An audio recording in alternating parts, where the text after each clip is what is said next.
Olá, amigos da Máquina de Mistérios. Boa noite, galera. E aí, gente, beleza? Olha, hoje, hein? Reunidos para mais uma live sensacional. E hoje um assunto muito interessante, gente, que a gente já tinha falado aí num exercício. E agora sim, nosso convidado, um profissional na área aí, vai nos contar aí tudo sobre direito aí no espaço e as coisas da ufologia.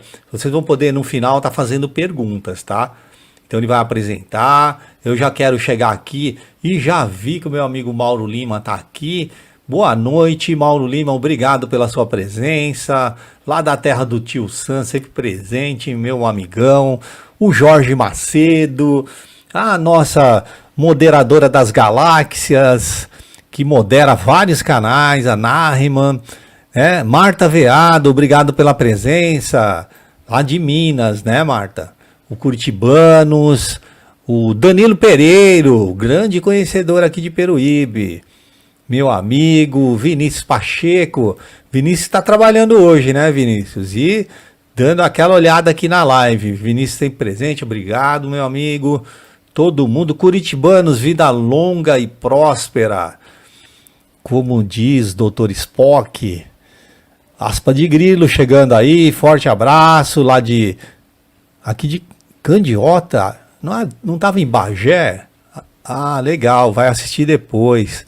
Obrigado pela presença. Olha o cara da Kombi aí, ó. Eu doido para montar um home, quem sabe, né? Obrigado pela presença. Ah, tá legal, ó, o Vinícius é amanhã. Gente, hoje nós temos uma live muito legal com o nosso convidado. Ó, deixa eu só falar que já tá num gatilho, gente. Já tá, a capa já tá pronta lá na gráfica. Daqui a pouco sai. Ó, vamos, no sábado tem uma live bem legal também, tá, gente? Depois eu falo dela. Sem enrolação nenhuma, antes de chamar o nosso convidado, eu vou dizer um pouquinho, já vou adiantar, dizer um pouquinho sobre ele. É uma pessoa que eu já conhecia da internet, tive o prazer de tê-lo aqui no canal através dessa live, né, da Lazo. Então ele gentilmente aceitou o convite para vir falar para a gente. Isso é muito legal porque vamos aprender, né? O negócio aqui é a gente aprender. Somos sempre aprendizes aí em desenvolvimento. E quem é ele? Dr. Tasca é um advogado de renome, membro fundador, né, juntamente aí com alguns amigos do Patovni, que é um grupo ufológico lá do Paraná. Ele também sendo coordenador e também editor da revista Cosmovni. Ativo aí do grupo ufológico também, Patov, está sempre ali fazendo, ele vai falar mais disso também, que é uma organização dedicada à pesquisa e investigação de fenômenos ufológicos. Com uma formação jurídica sólida, o Dr. Tasca traz uma perspectiva única e rigorosa para as investigações, né, do grupo, o Patov, Grupo Ufológico Patov, garantindo que os estudos sejam conduzidos de forma meticulosa e dentro dos parâmetros legais. O interesse do Dr. Tasca pela ufologia começou desde cedo, inspirado por relatos e avistamentos que desafiam explicações convencionais. O seu compromisso com a verdade e a busca pelo desconhecido levaram-no a se unir ao grupo ufológico Patov, e onde ele contribui aí não só com o seu conhecimento jurídico, mas também com uma abordagem analítica e crítica aos fenômenos ufológicos. No grupo, ele também desempenha várias funções, incluindo a análise de relatos de avistamentos, a condução de entrevistas com testemunhas e a revisão de documentos e evidências relacionadas a encontros com OVNIs. Sua expertise ou expertise, né, legal, também é crucial na proteção dos direitos das testemunhas, na garantia de que todas as investigações do grupo estejam em conformidade com as normas éticas e legais. Além de seu trabalho com o grupo ufológico PATOV, o Dr. Tasca é um defensor ativo da divulgação transparente e responsável das informações ufológicas ao público. Ele acredita que a educação e a conscientização são fundamentais para promover uma compreensão mais ampla e objetiva dos fenômenos aéreos não identificados. A dedicação e o profissionalismo do Dr. Tasca fazem dele uma figura respeitada tanto na comunidade jurídica quanto na ufológica. A sua participação no grupo ufológico PATOV é um exemplo de como diferentes disciplinas podem se unir para explorar e entender melhor os mistérios que nos cercam. Então, vou fazer essa live com o Dr. Tasca, com um tema que é exodireito. E essa live aqui, tenho certeza que a gente vai aprender muito. Bom, eu já vou chamá-lo aqui e já vou agradecendo pela presença. Aqui, chamei aqui, ó, Dr. Tasca, muito obrigado pela presença e muito boa noite. Boa noite, Carlos Moreira, boa noite, pessoal do canal Máquina de Mistérios. Para mim e para o nosso grupo ufológico Paraná também é uma honra poder compartilhar um pouco das nossas pesquisas, das nossas inquietações a respeito de aspectos fundamentais que devem ser objeto da reflexão de toda a humanidade para quando chegar esse momento que todos nós estamos esperando ansiosamente, de contato público, ostensivo e formal do ser humano com outras inteligências. Porque, embora a casuística ufológica seja muito rica, e nós saibamos de casos que aconteceram à luz do dia e de outros testemunhados por muitas pessoas, Carlos, você ainda não pôde trazer um alienígena para ser entrevistado no seu programa, certo? Então, vai acontecer isso em algum momento. E quando isso acontecer, aí sim, nós precisaremos saber como a humanidade vai se relacionar politicamente e na abordagem que trago hoje aqui também, como serão as relações legais, as relações jurídicas entre humanos e alienígenas. Então, um pouquinho sobre isso é o que nós vamos falar nessa noite.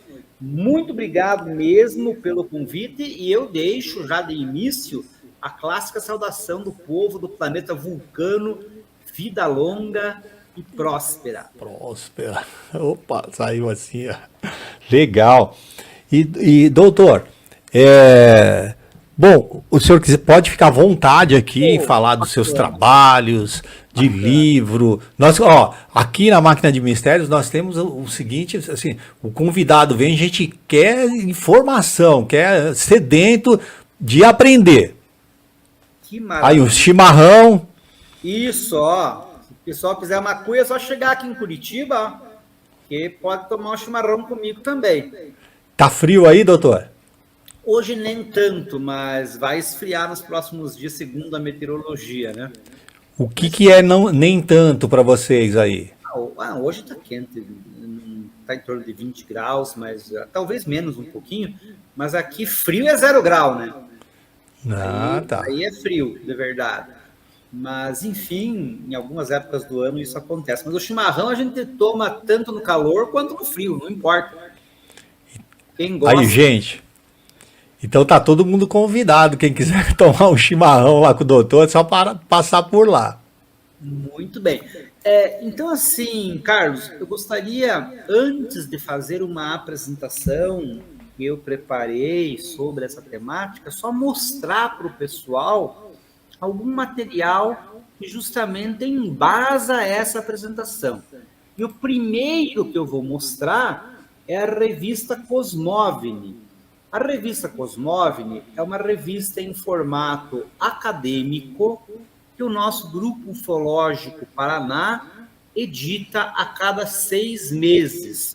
Inclusive, o último volume está um pouquinho atrasado, mas já saindo também, para que os leitores tomem conhecimento desses assuntos, tanto de ciência, que há artigos de cosmologia, astronomia, quanto especialmente de ufologia e de exociências.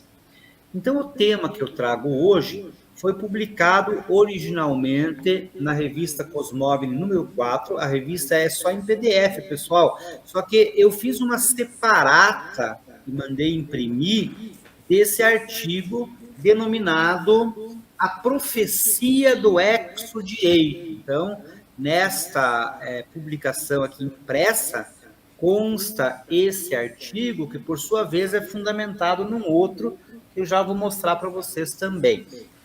Antes, porém, esse artigo que deu origem ao tema A Profecia do Exodireito foi publicado numa das mais prestigiadas revistas jurídicas do Brasil, a revista Forense.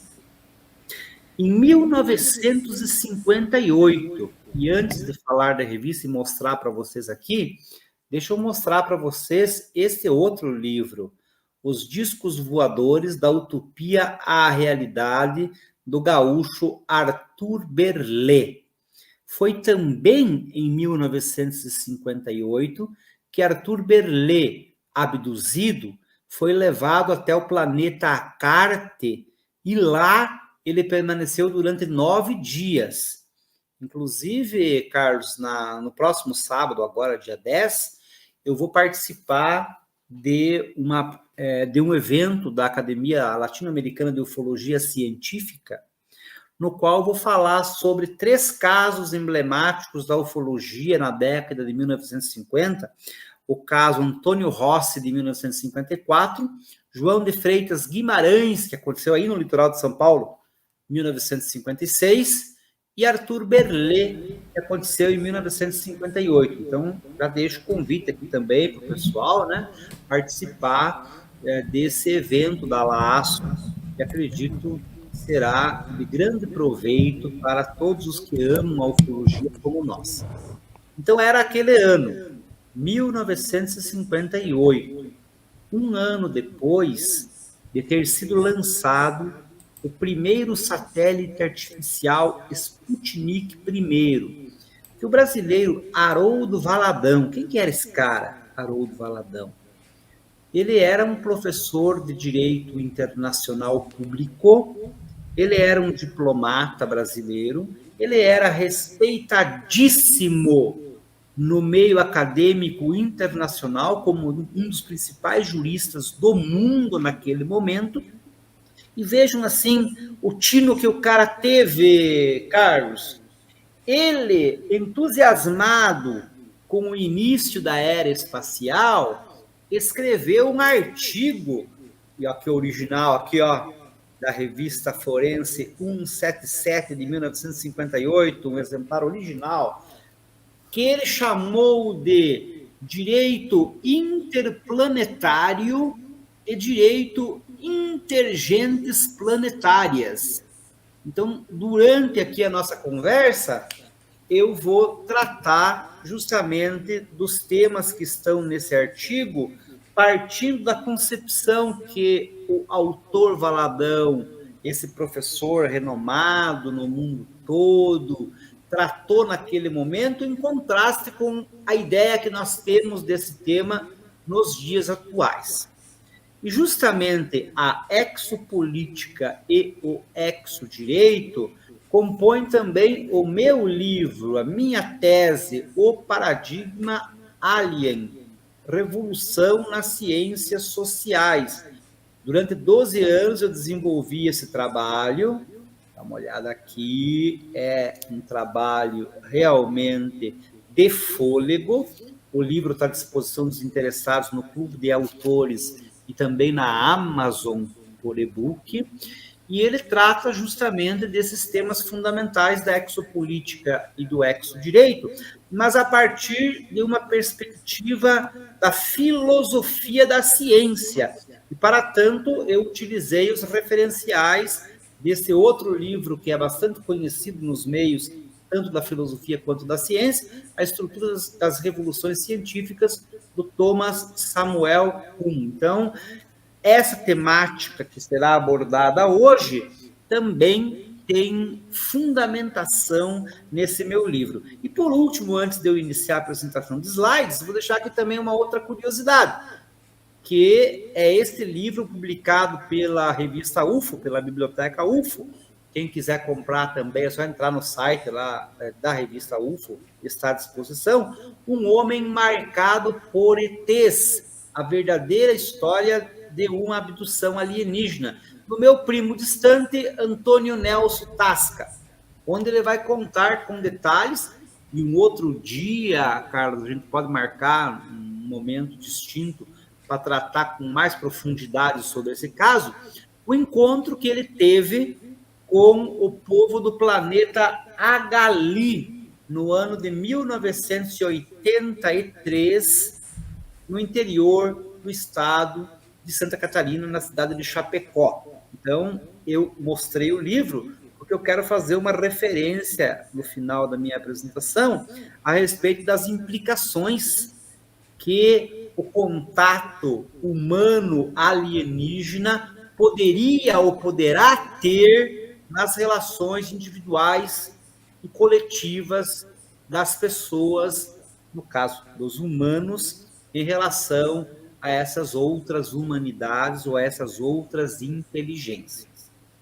Então, feito este momento inicial, né, mostrado esse material, deixa eu puxar aqui a apresentação que eu preparei. Tá aparecendo legal aí, Carlos? Tá. Aqui tá, só um minuto. Então, assim, vou ficar à disposição tua também, pode me interromper quando você quiser. O pessoal que estiver participando aí também, dentro da metodologia de trabalho do canal, faça os questionamentos, né? Mas, assim, é uma apresentação bem simples, sabe?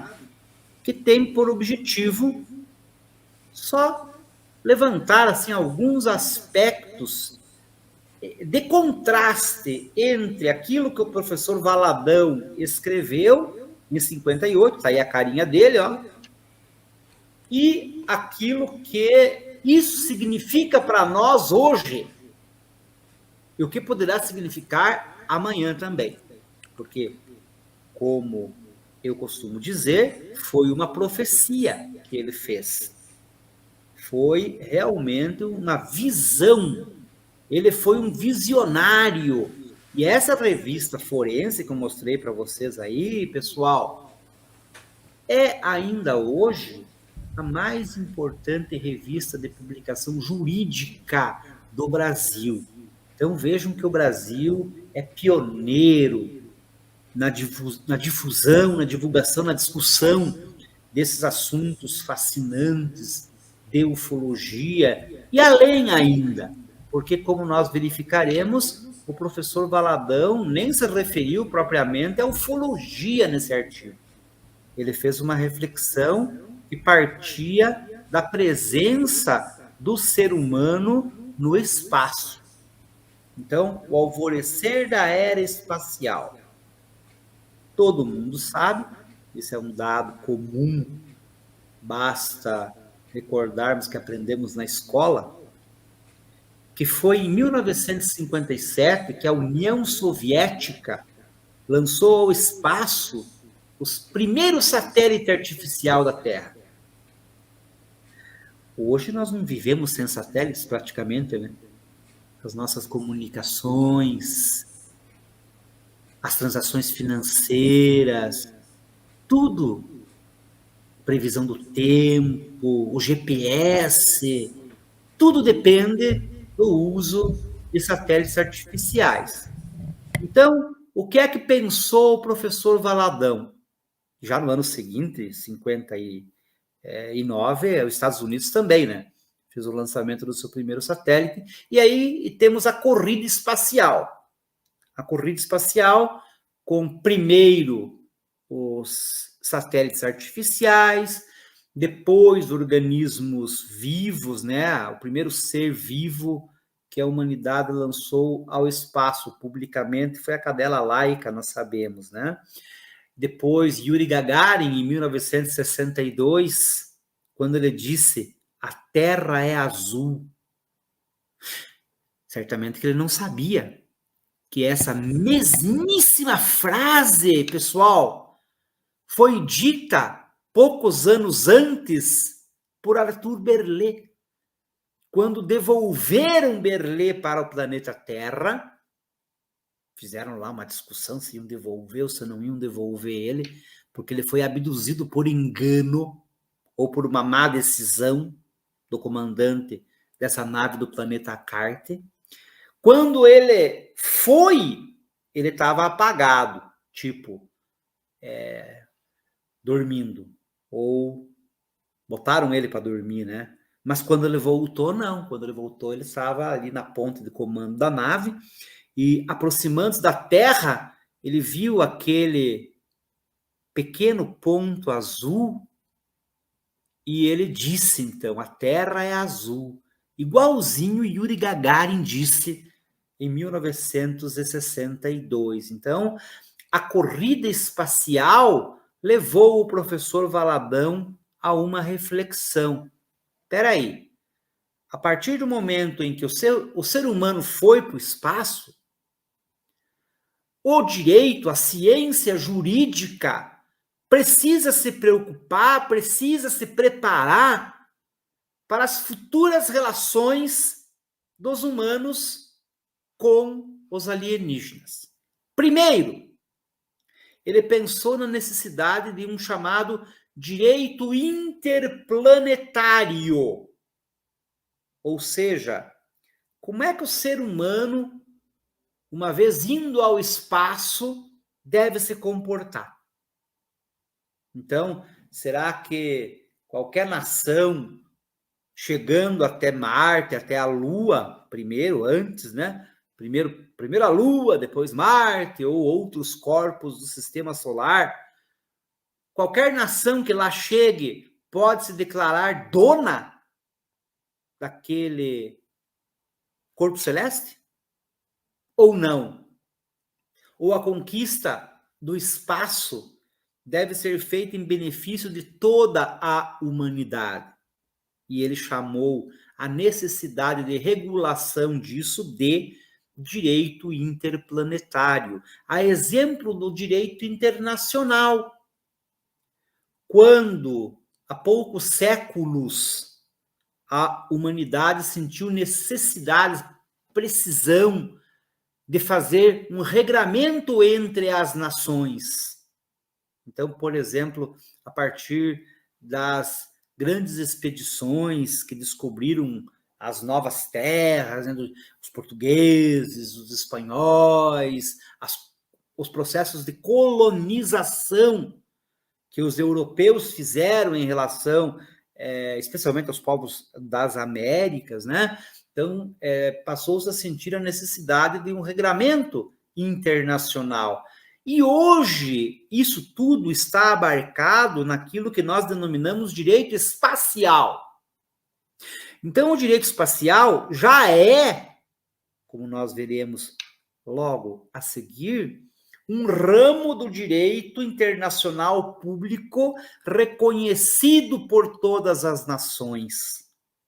Embora nem todas as nações da Terra tenham aderido a todos os tratados internacionais sobre direito espacial, ninguém nega a existência de um regramento, de um ordenamento legal sobre a ocupação, o uso do espaço exterior ao planeta Terra. Lembrando que a Organização das Nações Unidas reconhece que espaço exterior é tudo aquilo que esteja a mais de 100 quilômetros da superfície terrestre. Então, no seu trabalho publicado em 1958, que também é objeto desse artigo da revista Cosmovni, do meu livro igualmente, o professor Valadão comenta sobre a necessidade de uma disciplina jurídica, de uma regulamentação, de uma ordem que as nações devem seguir em relação à conquista do espaço exterior. Então, o direito interplanetário, nesse sentido, ele foi um precursor, um antecedente. Ele veio antes do direito espacial. Então, nós já vamos verificar a evolução desse tema, ou desse grande campo do direito internacional público, que é o direito espacial. Diferente do direito intergentes planetárias, chamado hoje por nós de exodireito. Por que diferente?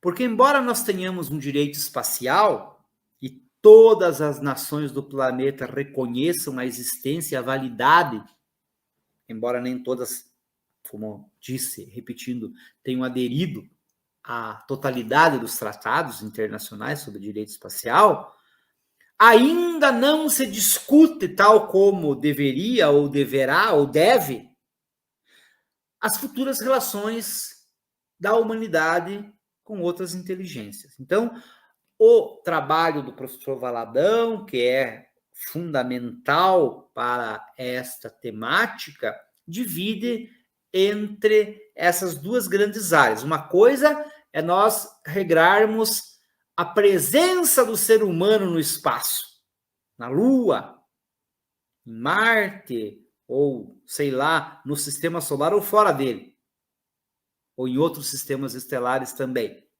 Em outras, para exagerar bastante aqui, né? Vai demorar para acontecer isso, mas, enfim, não só a presença do ser humano na nossa galáxia Via Láctea, como eventualmente até em outra galáxia também. Tá? Então, uma coisa é isso, outra, diferente, embora sejam complementares, diz respeito, alude às relações do ser humano com os alienígenas. Então, isso não é objeto do direito espacial. Evidentemente que há aqueles autores mais arrojados que desafiam esse ainda conservadorismo do direito internacional, do direito espacial, e já façam uma especulação a respeito das futuras relações humano-alienígenas. Então, por exemplo, o professor Alexandre Dietrich Buhr tem já nos seus trabalhos, que é um juiz de direito, é uma pessoa também bastante estudada, um professor de direito espacial em universidades, brasileiro, como, eventualmente, um e outro autor também, mundo afora, tem feito especulações a esse respeito, mas não de uma forma como fez o professor Valadão e como essa que eu estou propondo também, de identificação do direito intergentes planetárias com o exodireito. O direito intergentes aqui na Terra teve o seu desenvolvimento lá 2000 e tantos anos na Roma Antiga. Então, era chamado ius gentium, o direito das gentes, que era o conjunto de regras que os romanos antigos tinham para se relacionar com outros povos que não fossem romanos. Então, entre os romanos, aplicava-se ius civile, o direito civil. E quando o romano se relacionava com alguma outra civilização, eles usavam o chamado ius gentium, o direito das gentes. E daí vem, então, o termo que o professor Valadão cunhou, o direito intergentes da onde? Da Terra? Não. Dos outros planetas. Intergentes planetárias, o que modernamente nós designamos exodireito. Vamos desdobrar esse assunto já já. Não sem antes fazermos uma breve referência ao direito espacial. Só para dizer o seguinte, pessoal, o primeiro tratado assim grande proposto à comunidade internacional, especialmente a partir da Organização das Nações Unidas, da ONU, é o Tratado do Espaço, de 1967. Vejam como demorou até, né, em torno aí de uma década, desde o início da era espacial até o início do regramento jurídico da presença do ser humano no espaço. Então, o Tratado do Espaço é considerado aí o principal acordo internacional estabelecendo os princípios fundamentais, básicos da presença humana no espaço. Por exemplo, dispondo, tal como queria e dizia, escreveu o professor Valadão, que nenhuma nação ou nenhuma empresa, porque hoje, né, nós estamos vendo aí a corrida espacial privada, com empresas buscando a presença no espaço exterior. Então, nenhuma empresa ou nenhuma nação poderia reivindicar para si a posse ou a propriedade de qualquer corpo celeste. De vez em quando tem um e outro maluco que aparece se achando o dono da Lua, o dono de Marte. Isso aqui é coisa assim, fantasia, né? Embora sempre haja alguém que leve a sério isso, mas obviamente trata-se de um devaneio, porquanto há já na humanidade, no âmbito do direito internacional público, uma regra a respeito disso, né? Então, outras convenções internacionais existem. Por exemplo, né? A responsabilidade internacional por danos causados por objetos espaciais. Então, quando cai um satélite artificial, uma estação espacial ou algo do gênero, né? Quem é que responde pelos danos? Isso está previsto nas normas de direito espacial. E por trás de tudo está a ideia do bem comum. Quer dizer, a presença do ser humano no espaço, mais do que favorecer aquela nação que conseguiu levar um satélite artificial, um rover, por exemplo, né, para a Lua ou para Marte, ou mandou uma sonda para qualquer outro corpo celeste do sistema solar ou fora dele. Então, para além do benefício que isso causa para a própria nação, tudo deve ser visto sob o ponto de vista, assim, sob a perspectiva do bem comum, do benefício que isso possa trazer para toda a humanidade. Agora, tem muito problema, né, pessoal? Por um lado, nós temos aí a presença já do ser humano no espaço, não foi tão rápido, não está sendo tão rápido como nós imaginamos que pudesse ser, como a ficção científica projeta, mesmo como o professor Valadão, lá em 58, previu, mas está acontecendo. Agora, com a presença humana no espaço, há muitos desafios também. Um deles, a chamada militarização do espaço. Vejam que os Estados Unidos, há pouco tempo, há poucos anos, criou mais uma força militar, mais um braço militar, que é justamente voltado à presença humana no espaço, mas na perspectiva bélica, ou seja, um preparo para conflito com quem? Entre as nações que ainda lutam pela liderança, digamos assim, dessa corrida espacial. Então, a militarização, a corrida armamentista rumo ao espaço é algo que preocupa os estudiosos do direito espacial. Também o domínio das grandes corporações representa um risco para a exploração sem equilíbrio dos corpos celestes. Então, por exemplo, se uma grande empresa dessas que tem essa pretensão descobre lá minérios na Lua ou em algum outro satélite, né, ou corpo celeste qualquer do sistema solar por hora, porque ainda por décadas acredito que não tenhamos condições técnico-científicas para sairmos do sistema solar, mas a exploração do sistema solar já é, né, um prato cheio para especulação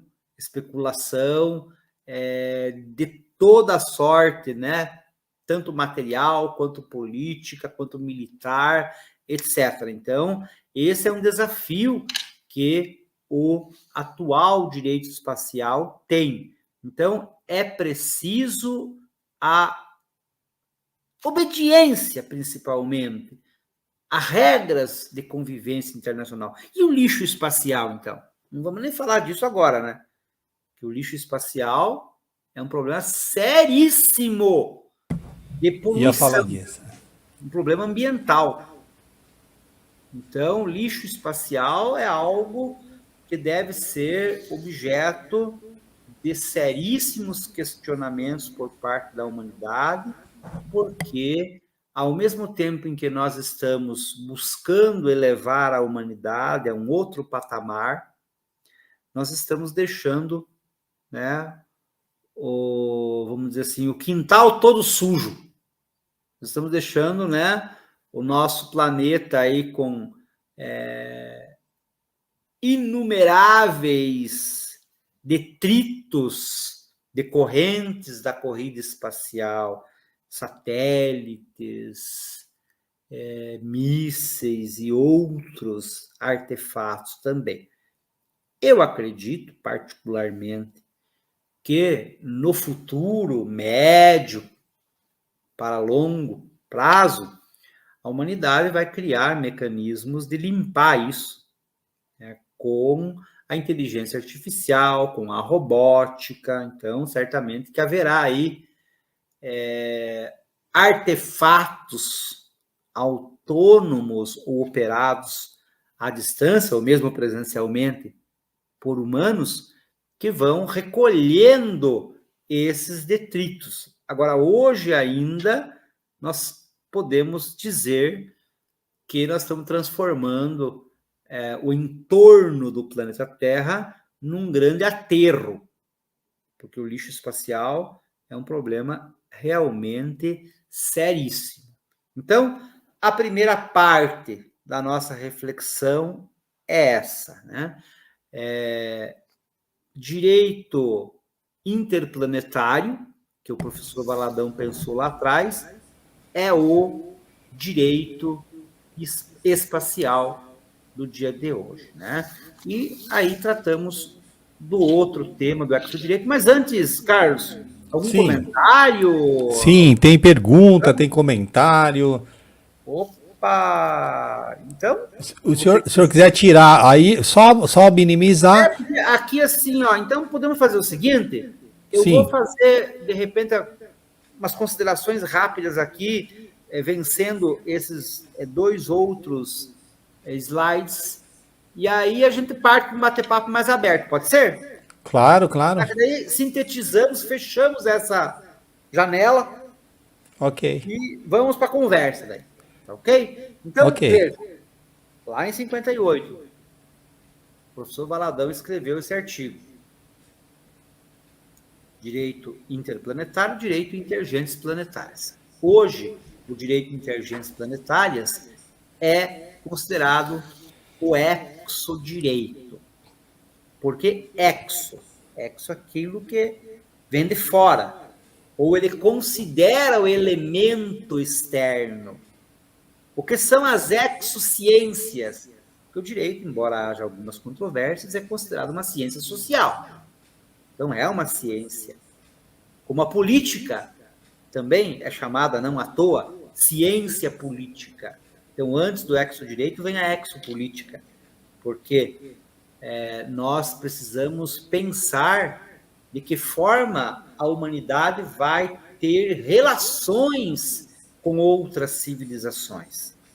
E aqui, esta reflexão, que deve partir de valores comuns ao ser humano, também espelhando-se nas leis naturais, que sejam comuns a todas as raças inteligentes, valores éticos, o professor Valadão, lá naquele artigo antigo, diz: o ius e o amor, a solidariedade, a bondade, então são valores assim universais, diríamos.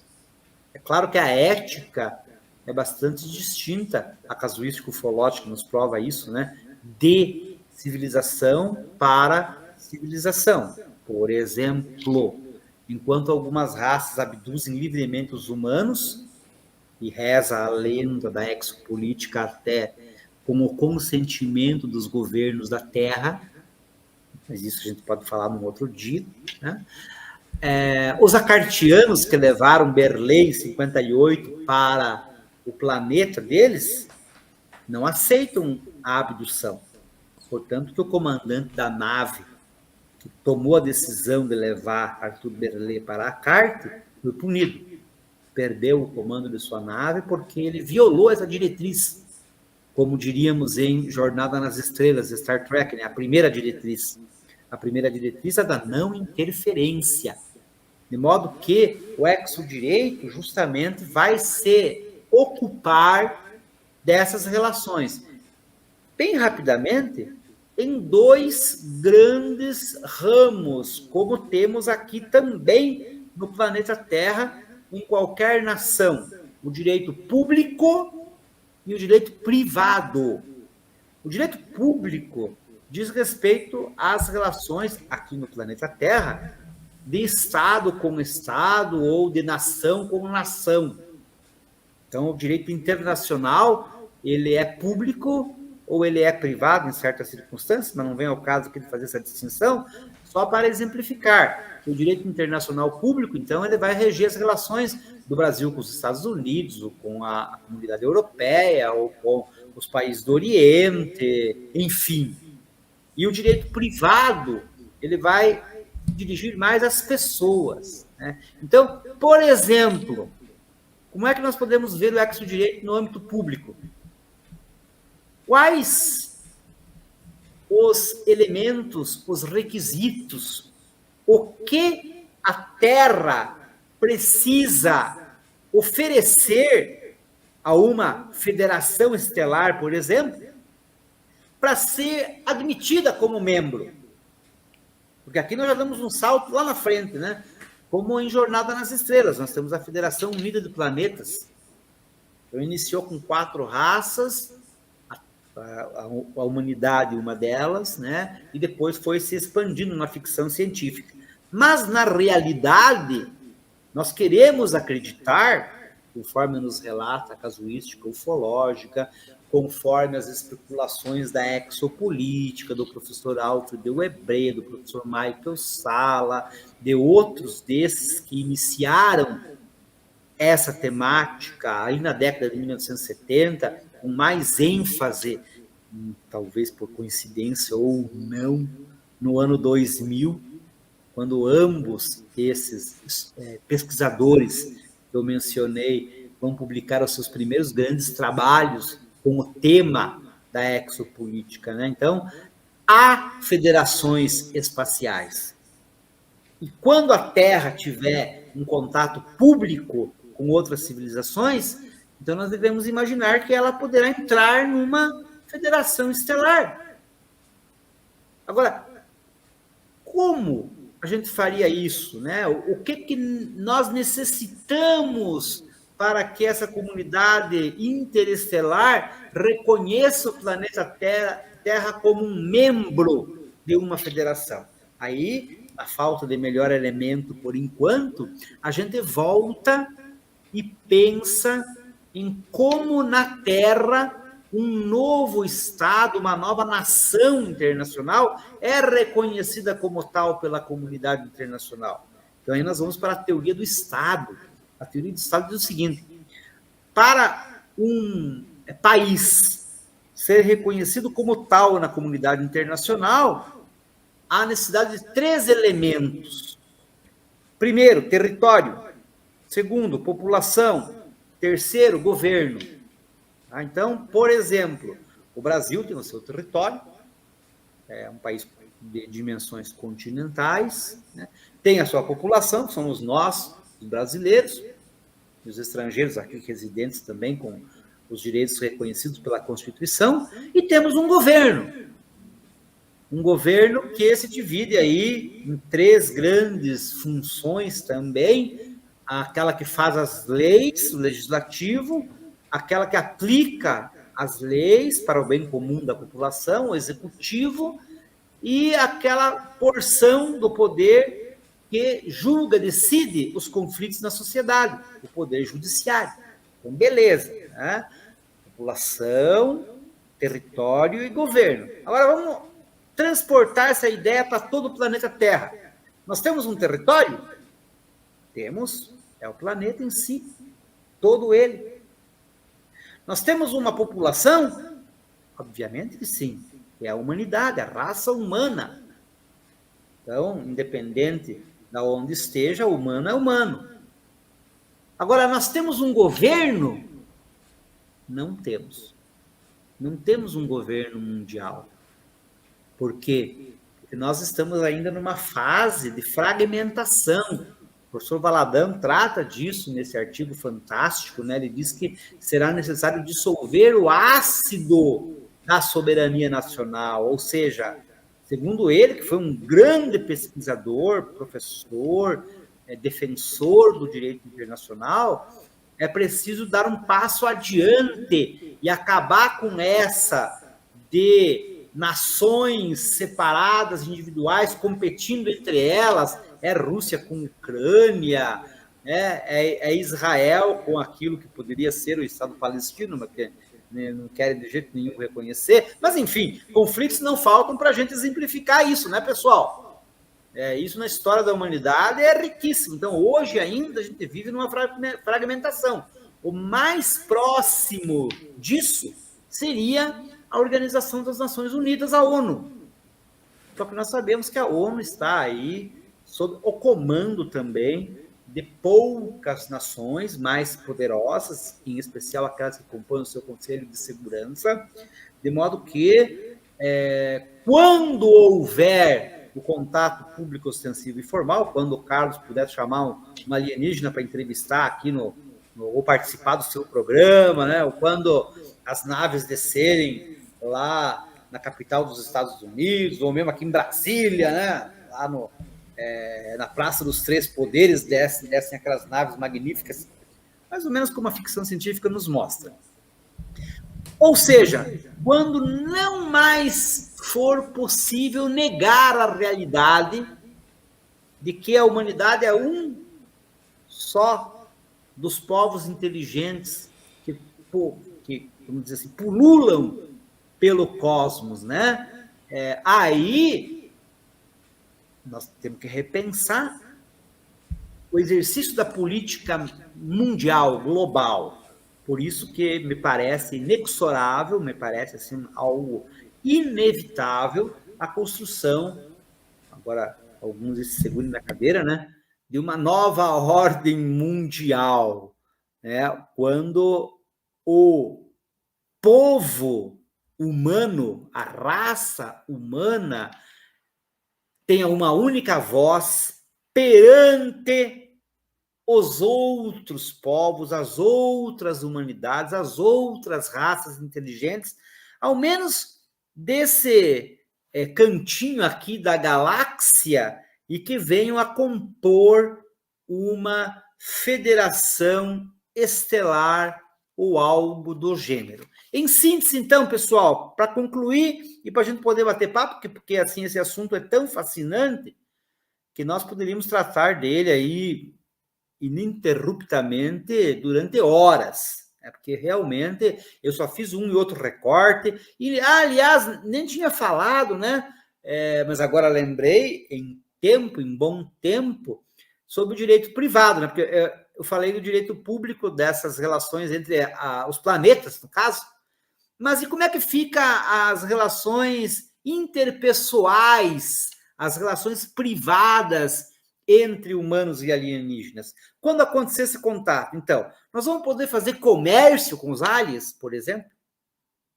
E aí, para fazer comércio, nós temos que ter contrato, né? Um contrato de compra e venda, então eles vão levar as nossas frutas, né, as bananas e as maçãs, e aí nós vamos, de repente, então, comprar as frutas lá do planeta de Acarte, ou sei lá, de qualquer outro planeta aí. Então, esse tipo de relação deve também existir. E para encerrar a reflexão em relação ao direito privado, vou deixar aqui uma pergunta para o pessoal, né, e já vou adiantando também alguns elementos de reflexão para a resposta. Quando, em 1983, o meu primo distante, Antônio Nelson Tasca, foi abduzido e acabou se relacionando a pedido com uma mulher alienígena, e dessa relação teriam nascido 2 filhos, portanto que eu também me acho um tanto privilegiado aí, porque posso ter primos ou primas de outro planeta, de outros mundos, né? Então, isso geraria algum tipo de vínculo de parentesco? Então, o Antônio Nelson Tasca, ele teve 2 filhos com Kabbalah, do mundo de Agali. Então, são Mada e Madana, sendo que ainda há uma dúvida se Mada poderia ser um menino. Normalmente, na casuística ufológica, nós vemos com a hibridização, ela gera gêmeos, em geral, né? E não raro, um do sexo masculino e outro ser do sexo feminino, né? Agora, a minha pergunta é, haveria uma lei que pudesse disciplinar um tipo de união estável, casamento, entre um humano e um alienígena? É disso que vai se ocupar o exodireito. Portanto, é um tema da mais absoluta relevância para a humanidade, Carlos. É algo assim que deve estar na base, porque é um passo além da ufologia. A ufologia se ocupa do fenômeno, ou seja, estão sendo observados aqui objetos estranhos no Paraná. Curitiba, então, os ETs adoram Curitiba, que é a cidade aqui onde eu estou. Peruíbe, que Carlos sempre faz vigílias e pesquisas lá, é outro ponto quentíssimo para avistamento ufológico. De modo que a ufologia se ocupa, né, da veracidade desse fenômeno. É claro, há muitas vertentes e algumas delas derivam até para questões postas pela exopolítica, pelo exodireito. Entretanto, nós que estamos estudando esses temas, nós damos um passo além. Nós tomamos a ufologia como um dado, ou seja, é algo que não se questiona mais. A existência, a veracidade do fenômeno ufológico, a presença dos UFOs no planeta Terra.